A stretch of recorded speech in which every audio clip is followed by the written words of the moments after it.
कहा जाता है श्रीमद् भागवत गीता सिर्फ एक धर्म के लिए नहीं है, बल्कि इसे धरती के हर इंसान को पढ़ना और समझना चाहिए ताकि वो अपनी जिंदगी में सुख, शांति और सफलता को प्राप्त कर सके। भगवत गीता में कुल 18 अध्याय हैं और इन 18 अध्यायों में कुल 700 श्लोक हैं, जो सभी के लिए पढ़ पाना थोड़ा मुश्किल है। इसलिए आज के इस बेहद ही खास वीडियो में हम भगवत गीता के 111 विचारों के बारे में बात करने वाले हैं, जिन्हें जानकर आप भगवत गीता का सही मतलब समझ पाएंगे। इसलिए इन विचारों को आप हर सुबह सुने। दोस्तों, अगर आप इस वीडियो का अधिक से अधिक लाभ पाना चाहते हैं तो कृपया कर इसे हेडफोन लगाकर शांति से सुने। तो चलिए जानते हैं श्रीमद् भागवत गीता के 111 पावरफुल विचारों को। श्री कृष्ण कहते हैं कि मनुष्य को परिणाम की चिंता किए बिना, लोभ लालच बिना एवं निस्वार्थ और निष्पक्ष होकर अपने कर्तव्यों का पालन करना चाहिए। जिस तरह प्रकाश की ज्योति अंधेरे में चमकती है, ठीक उसी प्रकार सत्य भी चमकता है। इसलिए मनुष्य को हमेशा सत्य की राह पर चलना चाहिए। जिस मनुष्य के अंदर ज्ञान की कमी और ईश्वर में श्रद्धा नहीं होती, वो मनुष्य जीवन में कभी भी आनंद और सफलता को प्राप्त नहीं कर पाता। जिस प्रकार मनुष्य अपने पुराने वस्त्रों को त्याग कर नए वस्त्र धारण करता है, ठीक उसी प्रकार आत्मा पुराने व्यर्थ के शरीर को त्याग कर नए भौतिक शरीर को धारण करती है। कौन क्या कर रहा है, कैसे कर रहा है और क्यों कर रहा है, इन सब से आप जितना दूर रहेंगे उतना ही आप खुश रहेंगे। समझदार व्यक्ति जब संबंध निभाना बंद कर देता है तो समझ लेना उसके आत्म सम्मान को कहीं ना कहीं ठेस अवश्य पहुंची है। मोह उसी का करो जिस पर आपका अधिकार है। जिस पर आपका अधिकार ही नहीं, उसका मोह भी नहीं करना चाहिए। जो दूसरों की तकलीफों को समझते हैं, जिनमें दया है, दिल से अच्छे हैं, उन्हें दोबारा जन्म लेना नहीं पड़ता। प्रबुद्ध व्यक्ति के लिए गंदगी का ढेर, पत्थर और सोना सभी समान है। आपके कर्म ही आपकी पहचान है, वरना एक नाम के हजारों इंसान हैं। प्रेम सदैव माफी मांगना पसंद करता है और अहंकार सदैव माफी सुनना पसंद करता है। विषयों के बारे में सोचते रहने से मनुष्य को उनसे आसक्ति हो जाती है। इससे उनमें कामना यानी इच्छा पैदा होती है और कामनाओं में विघ्न आने से क्रोध की उत्पत्ति होती है। सदैव संदेह करने वाले व्यक्ति के लिए प्रसन्नता ना इस लोक में है, ना ही कहीं और। कर्म वह फसल है जिसे इंसान को हर हाल में काटना ही पड़ता है। इसलिए हमेशा अच्छे बीज बोएं ताकि फसल अच्छी हो। जो होने वाला है वो होकर ही रहता है और जो नहीं होने वाला वो कभी नहीं होता। ऐसा निश्चय जिनकी बुद्धि में होता है, उन्हें चिंता कभी नहीं सताती। अच्छे कर्म करने के बावजूद भी लोग केवल आपकी बुराइयां ही याद रखेंगे। इसलिए लोग क्या कहते हैं इस पर ध्यान मत दो, तुम अपना कर्म करते रहो। जितना हो सके खामोश ही रहना अच्छा है, क्योंकि सबसे ज्यादा गुनाह इंसान से उसकी जुबान ही करवाती है। गीता में भगवान श्री कृष्ण कहते हैं कि हे अर्जुन, अपने परम भक्त जो हमेशा मेरा स्मरण या एक चित्त मन से मेरा पूजन करते हैं, मैं व्यक्तिगत रूप से उनके कल्याण का उत्तरदायित्व लेता हूँ। हे पार्थ, जो लोग भक्ति में श्रद्धा नहीं रखते वो मुझे प्राप्त नहीं कर पाते।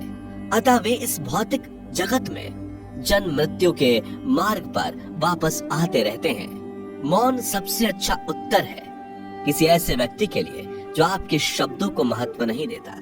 बदल जाओ वक्त के साथ, या फिर वक्त बदलना सीखो। मजबूरियों को मत कोसो, हर हाल में चलना सीखो। किसी काम की चिंता करना ठीक है, पर चिंता इतनी भी नहीं होनी चाहिए कि वह काम ही बिगड़ जाए। अच्छी नीयत से किया गया काम कभी व्यर्थ नहीं जाता और उसका फल आपको जरूर मिलता है। श्री कृष्ण कहते हैं कि मैं किसी का भाग्य नहीं बनाता, हर कोई अपना भाग्य खुद बनाता है। आप आज जो भी कर्म कर रहे हो उसका फल आपको कल प्राप्त होगा, और आज जो आपके पास है वह आपके द्वारा पहले ही किए गए कर्मों का फल है। मनुष्य नहीं उसके कर्म अच्छे या बुरे होते हैं, जैसे मनुष्य के कर्म होते हैं, उसे वैसे ही फल की प्राप्ति होती है। तुम्हें सिर्फ अपने कर्म करने का अधिकार है, किंतु कर्म के फलों के तुम अधिकारी नहीं हो। तुम ना तो कभी अपने आप को अपने कर्मों के फल का कारण मानो, नहीं कर्म ना करने में आसक्त हो जाओ। सही कर्म वह नहीं है जिसके परिणाम हमेशा सही हो, अपितु सही कर्म वह है जिसका उद्देश्य कभी गलत ना हो। संसार में कोई भी मनुष्य सर्वगुण संपन्न नहीं होता, इसलिए कुछ कमियों को नजरअंदाज करके रिश्ते बनाए रखिए। पूर्णता के साथ किसी और के जीवन की नकल करके जीने की तुलना में अपने आप को पहचान कर अपूर्ण रूप से जीना बेहतर है। जब भविष्य धुंधला पड़ने लग जाता है, तब आपको अपने वर्तमान में ध्यान केंद्रित करने की आवश्यकता है। कोशिश कर, हल निकलेगा, आज नहीं तो कल निकलेगा। अर्जुन के तीर सा सद मरुस्थल से भी जल निकलेगा। जीवन की सबसे बड़ी गलती वही होती है जिस गलती से हम कुछ सीख नहीं पाते। जब हमारा मन कमजोर होता है तो परिस्थितियां समस्या बन जाती हैं, और जब हमारा मन स्थिर होता है तब परिस्थितियां चुनौती बन जाती है, और जब हमारा मन मजबूत होता है तब परिस्थितियां अवसर बन जाती हैं। मनुष्य की मानवता उसी वक्त नष्ट हो जाती है जब उसे दूसरों के दुखों पर हंसी आने लगती है। हे भारतवंशी, शरीर में रहने वाले का वध कभी नहीं किया जा सकता, अतः तुम्हें किसी भी जीव के लिए शोक करने की आवश्यकता नहीं है। समय यही सिखाता है कि जिंदगी किसी का इंतजार नहीं करती और ना ही किसी के लिए रुक सकती है। जिंदगी खेलती भी उसी के साथ है जो खिलाड़ी बेहतरीन होता है। दर्द सबके एक जैसे हैं, मगर हौसले सबके अलग अलग हैं। कोई हताश होकर बिखर जाता है तो कोई संघर्ष करके निखर जाता है। मनुष्य को अपने कर्मों से संभावित परिणामों से प्राप्त होने वाली विजय या पराजय, लाभ या हानि, प्रसन्नता या दुख इत्यादि के बारे में सोचकर चिंता से ग्रसित नहीं होना चाहिए। यदि आप अपनी गलतियों से कुछ सीखते हैं तो गलतियां सीढ़ियां हैं, और नहीं सीखते तो गलतियां सागर हैं। निर्णय आपका है, चढ़ना है या डूबना है। समस्याएं इतनी ताकतवर नहीं होती जितना कि हम उन्हें मान लेते हैं। कभी सुना है कि अंधेरे ने सुबह को होने ही नहीं दिया? गलतियां ढूंढना गलत नहीं है, बस शुरुआत खुद से होनी चाहिए। जरूरी नहीं हर बार आपके शब्दों को सही समझा जाए, इसलिए कभी कभी चुप रहना ही ज्यादा बेहतर होता है। जो जितना अधिक शांत होता है वो उतनी ही गहराई से अपनी बुद्धि का प्रयोग कर सकता है। निंदा से घबराकर अपने लक्ष्य को कभी ना छोड़े, क्योंकि लक्ष्य मिलते ही निंदा करने वालों की राय बदल जाती है। आपकी हार और जीत आपकी सोच पर निर्भर करती है, इसलिए मान लो तो हार ही होगी और ठान लो तो जीत ही होगी। सबसे समझदार और स्थिर बुद्धि वाला वही व्यक्ति है जो सफलता मिलने पर अहंकार में नहीं आता और विफल होने पर गम में नहीं डूबता। प्रशंसा हो रही हो तो ज्यादा सावधान रहने की जरूरत है। जीवन में कभी भी किसी से अपनी तुलना मत कीजिए। आप जैसे हैं सर्वश्रेष्ठ हैं। मनुष्य अपने विश्वास से निर्मित होता है, जैसा वो विश्वास करता है वैसा वो बन जाता है। जिसने मन को जीत लिया उसके लिए मन सर्वश्रेष्ठ मित्र है, किंतु जो ऐसा नहीं कर पाया उसके लिए उसका मन उसका सबसे बड़ा शत्रु बन जाता है। नकारात्मक विचारों का आना तय है, परंतु यह आप पर निर्भर करता है कि आप उन्हें कितना महत्व देते हैं। हमेशा याद रखना, बेहतरीन दिनों के लिए बुरे दिनों से लड़ना पड़ता है। जीवन में कुछ भी स्थायी नहीं है, इसलिए स्वयं को अधिक तनावग्रस्त ना करें, क्योंकि परिस्थितियां चाहे कितनी भी खराब क्यों ना हो, बदलेंगी जरूर। संसार में परेशानी देने वाले की हस्ती कितनी भी बड़ी क्यों ना हो, पर भगवान की कृपा दृष्टि से बड़ी कभी नहीं हो सकती। प्रेरणा का सबसे बड़ा स्रोत आपके अपने विचार है, इसलिए बड़ा सोचें और खुद को जीतने के लिए हमेशा प्रेरित करें। जिसने मन को जीत लिया है उसने पहले ही परमात्मा को प्राप्त कर लिया है, क्योंकि उसने शांति प्राप्त कर ली है।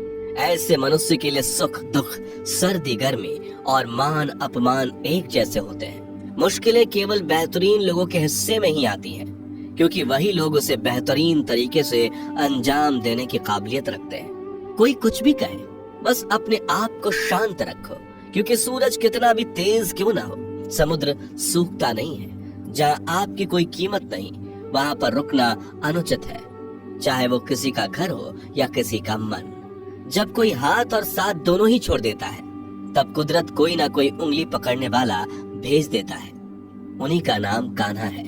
जो मन को नियंत्रित नहीं करते, उनके लिए वह शत्रु के समान कार्य करता है। हे अर्जुन, व्यक्ति जो चाहे बन सकता है यदि वह विश्वास के साथ इच्छित वस्तु पर लगातार चिंतन करे। सिर्फ दुनिया के सामने जीतने वाला ही विजेता नहीं होता, बल्कि किन रिश्तों के सामने कब और कहां पर हारना है यह जानने वाला भी विजेता होता है। जो लोग बुद्धि को छोड़कर भावनाओं में बह जाते हैं, उन्हें हर कोई मूर्ख बना सकता है। वक्त से पहले मिली चीज अपना मूल्य खो देती है और वक्त के बाद मिली चीज अपना महत्व। मनुष्य को अपने कर्मों से संभावित परिणामों से प्राप्त होने वाली विजय या पराजय, लाभ या हानि, प्रसन्नता या दुख इत्यादि के बारे में सोचकर चिंता से ग्रसित नहीं होना चाहिए। आत्मा पुराने शरीर को वैसे ही छोड़ देती है जैसे मनुष्य पुराने कपड़ों को उतार कर नए कपड़े धारण कर लेता है। जैसे जल में तैरती नाव को तूफान उसे अपने लक्ष्य से दूर ले जाता है, ठीक वैसे ही इंद्रिय सुख मनुष्य को गलत रास्ते की ओर ले जाता है। आपका विश्वास एक पर्वत को भी खिसका सकता है, लेकिन आपके मन का संदेह दूसरा पर्वत खड़ा कर सकता है। हमारा खुद पर विश्वास होना बहुत ही जरूरी है, क्योंकि हम अपने रास्ते पर खुद चलते हैं। वक्त कभी भी एक जैसा नहीं रहता। उन्हें भी रोना पड़ता है जो बेवजह दूसरों को रुलाते हैं। अपने इच्छा शक्ति के माध्यम से अपने आप को नई आकृति प्रदान करें। कभी भी स्वयं को अपनी आत्म इच्छा से अपमानित ना करें। इच्छा एकमात्र स्वयं का मित्र होता है और इच्छा ही एकमात्र स्वयं का शत्रु भी। अपनी पीड़ा के लिए संसार को दोष मत दीजिए। अपने मन को समझाओ। तुम्हारे मन का परिवर्तन ही तुम्हारे दुखों का अंत है। खुद को कमजोर कभी नहीं समझना चाहिए। अगर आप गिरते हो तो उठने का प्रयास करो, लड़ो पूरी निष्ठा से अपना कर्तव्य, अपना कर्म निभाओ। बाकी सब मुझ पर छोड़ दो। हो सकता है हर दिन अच्छा ना हो, लेकिन हर दिन में कुछ अच्छा जरूर होता है। धैर्य रखिए। कभी कभी आपको जीवन में सबसे अच्छा पाने के लिए सबसे बुरे दौर से गुजरना पड़ता है। रोना बंद करो। अपनी तकलीफों से खुद लड़ना सीखो, क्योंकि साथ देने वाले भी शमशान से आगे नहीं जाते। समय जब न्याय करता है तब गवाहों की आवश्यकता नहीं पड़ती है। एक उपहार तभी असली और पवित्र है जब वह हृदय से किसी सही व्यक्ति को सही समय और सही जगह पर दिया जाए, और जब उपहार देने वाले व्यक्ति के दिल में उस उपहार के बदले कुछ पाने की उम्मीद ना हो। सुंदरता आपके दृष्टिकोण में होती है। किसी को कीचड़ में खिला कमल भी लुभाता है और किसी को चांद में भी दाग नजर आता है। हे अर्जुन, जो कोई भी जिस किसी भी देवता की पूजा पूरे विश्वास के साथ करने की इच्छा रखता है, तब मैं उसका विश्वास उसी देवता में दृढ़ कर देता हूँ। उदय किसी का भी अचानक नहीं होता। सूर्य भी धीरे धीरे निकलता है और ऊपर चढ़ता है। धैर्य और तपस्या जिसमें है वही संसार को प्रकाशित कर सकता है। हे अर्जुन, स्वर्ग प्राप्त करने और वहाँ कई वर्षों तक वास करने के पश्चात एक असफल योगी का पुनः एक पवित्र और समृद्ध कुटुंब में जन्म होता है। शब्द उतने ही बाहर निकलने चाहिए जिन्हें वापस भी लेना पड़े तो खुद को तकलीफ ना हो। मन अशांत हो तो उसे नियंत्रित करना कठिन है, लेकिन अभ्यास से इसे वश में किया जा सकता है। अहंकार और संस्कार में फर्क है। अहंकार दूसरों को झुकाकर खुश होता है, संस्कार स्वयं झुककर खुश होता है। सेवा सबकी करो, मगर आशा किसी से मत रखो, क्योंकि सेवा का सही मूल्य ईश्वर ही दे सकते हैं। जब सत्य की असत्य से लड़ाई होगी तो सत्य अकेला खड़ा होगा और असत्य की फौज लंबी होगी, क्योंकि असत्य के पीछे मूर्खों का झुंड भी होगा। अकेले रहना तुम्हें यह भी सिखाता है कि वास्तव में तुम्हारे पास स्वयं के अलावा और कुछ भी नहीं। जब परिवार के सदस्य अप्रिय लगने लगे और पराये अपने लगने लगे तो समझ लीजिए कि विनाश का समय आरंभ हो गया है।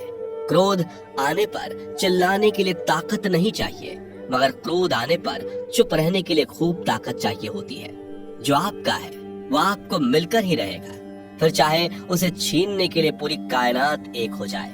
दो प्रकार के व्यक्ति संसार में स्वर्ग से भी ऊपर स्थित होते हैं। एक वो जो शक्तिशाली होकर भी क्षमा कर देते हैं, और दूसरे वो जो दरिद्र होकर भी कुछ दान करते हैं। प्रेम शरीर या सुंदरता को देखकर नहीं होता, प्रेम हृदय से होता है। जहाँ दो हृदय मिल जाए वहीं प्रेम जन्म लेता है। किसी भी व्यक्ति को अच्छे से जाने बिना दूसरे की बातें सुनकर उसके प्रति कोई धारणा बना लेना मूर्खता है। अगर साफ नियत से मांगा जाए तो ईश्वर नसीब से बढ़कर देता है। जो हुआ वह अच्छा हुआ, जो हो रहा है वह अच्छा हो रहा है, जो होगा वो भी अच्छा ही होगा। मेरा, तेरा, छोटा, बड़ा, अपना, पराया मन से मिटा दो, फिर सब तुम्हारा है और तुम सबके हो। जब भी विनाश होने का प्रारंभ होता है, शुरुआत वाणी के संयम खोने से होती है। जीवन में सब कुछ खत्म होने जैसा कुछ भी नहीं होता। हमेशा एक नई शुरुआत हमारा इंतजार कर रही होती है। जीवन में यदि खुश रहना है तो अधिक ध्यान उस चीज पर दें जो आपके पास है, उस चीज पर नहीं जो दूसरों के पास है। उस दिन हमारी सारी परेशानियां खत्म हो जाएंगी, जिस दिन हमें यकीन हो जाएगा कि हमारा सारा काम ईश्वर की मर्जी से होता है। विपत्ति में धैर्य, वैभव में दया और संकट में सहनशीलता ही श्रेष्ठ व्यक्तियों का लक्षण है। जो व्यक्ति स्पष्ट और सीधी बात करता है, उसकी वाणी कठोर जरूर होती है, लेकिन वह कभी किसी के साथ छल नहीं करता। जो अच्छा लगे उसे ग्रहण करो, जो बुरा लगे उसका त्याग, फिर चाहे वह विचार हो, कर्म हो या मनुष्य। बुराई बड़ी हो या छोटी हमेशा विनाश का कारण बनती है, क्योंकि नाव में छेद छोटा हो या बड़ा, नाव को ही डुबो देता है।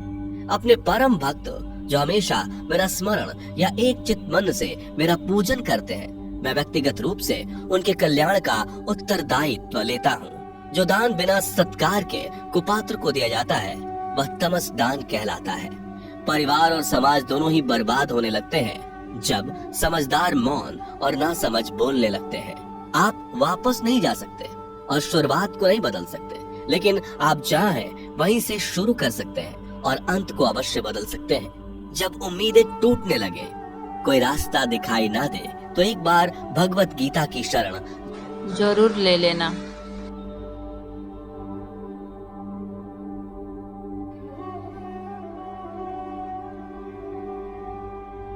वीडियो अच्छी लगी हो तो like, share, comment and subscribe करें। धन्यवाद।